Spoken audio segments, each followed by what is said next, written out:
Have you ever asked a question, why me? Maybe it's when it comes to being considered non essential. You ask the question, why me? Or when it comes to getting a negative health diagnosis, why me?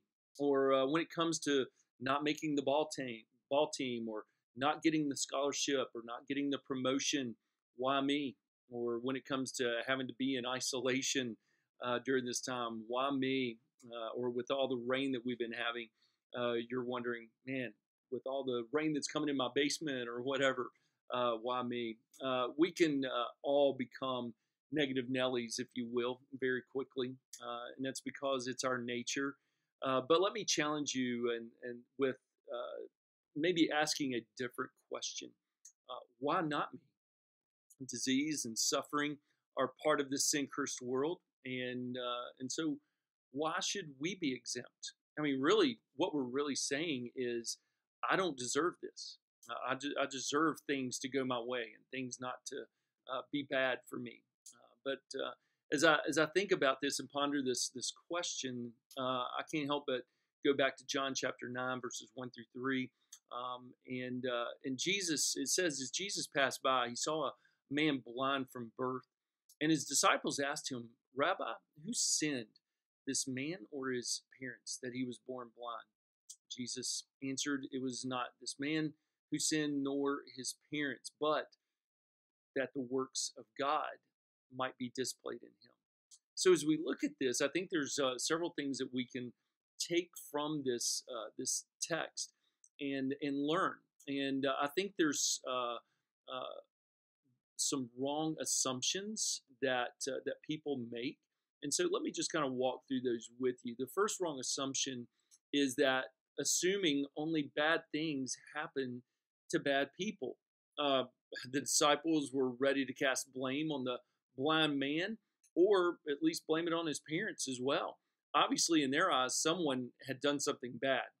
But as we think about this, biblically speaking, man, we've all done bad. I mean, every one of us are sinners against a holy God who deserve not only to suffer, but really infinitely worse than that. I mean, get this, I deserve to suffer while on earth and even after my death. I deserve that. Actually, we all deserve that. We all deserve to suffer eternally for our rebellion against God. So bad things happen to everyone because really we're all bad.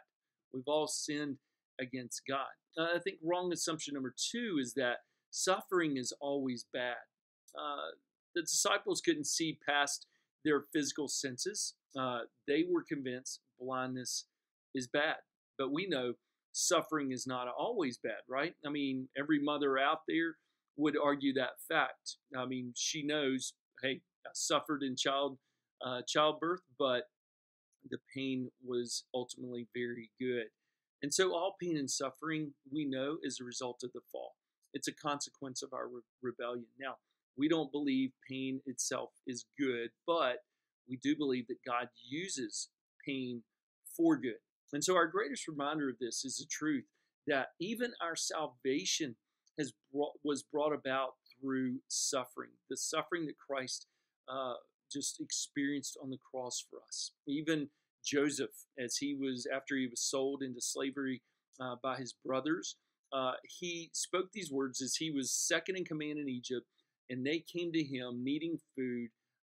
He spoke these words. He said, "What the enemy intends for good, God, or what the enemy intends for bad, God intends for good." So to truly believe this truth, man, can lessen anger. It can lessen frustration, stress, fear, self-pity, all of those. To truly believe that, to cling to that. And so we're reminded even of what James chapter 1, verse 2 says when it says, count it all joy when you face various trials. And so suffering is actually an opportunity for God to work and to do extraordinary things. And then the third wrong assumption I think we see here is that there's nothing good that can come from my suffering. Well, the disciples didn't see anything good that can come from this man's blindness, but this is because they were short-sighted. The suffering that we all experience, that this blind man experienced, actually can help authenticate our faith. I mean, think about it. It's because you have suffered that makes others want to listen to you. I mean, if you've never suffered, then those who are suffering, man, they're less likely to want to listen to what you have to say. And so the suffering of Christ, ultimately, the greatest suffering in history, reveals what good that God can do and what he can bring through suffering. And so God desires to make much of himself through your life.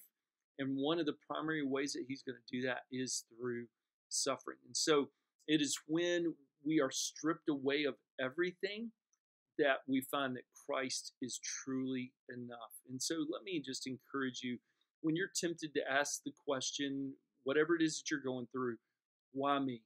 Man, let me encourage you to be reminded of these truths that we just went over, and be reminded that we have a loving God who uses every situation, every circumstance for our good and for his glory. So be encouraged in that today, Christian. It's easy to get our eyes fixed on other things and on our circumstances, but be reminded we have a great, glorious, loving God who works everything for our good, for his glory, and we can be encouraged with that. So I've attached a link to a song that I hope you can just enjoy and worship the Lord with, and so I hope you'll click on that. But we're looking forward to gathering this Sunday. If you can't gather, you don't feel comfortable with gathering, we completely support you in that, and we understand. But hope some of you will be able to come out. We'll do everything we can to be distanced and just trusting the Lord in that. So until then, we're praying for you. We love you. God bless.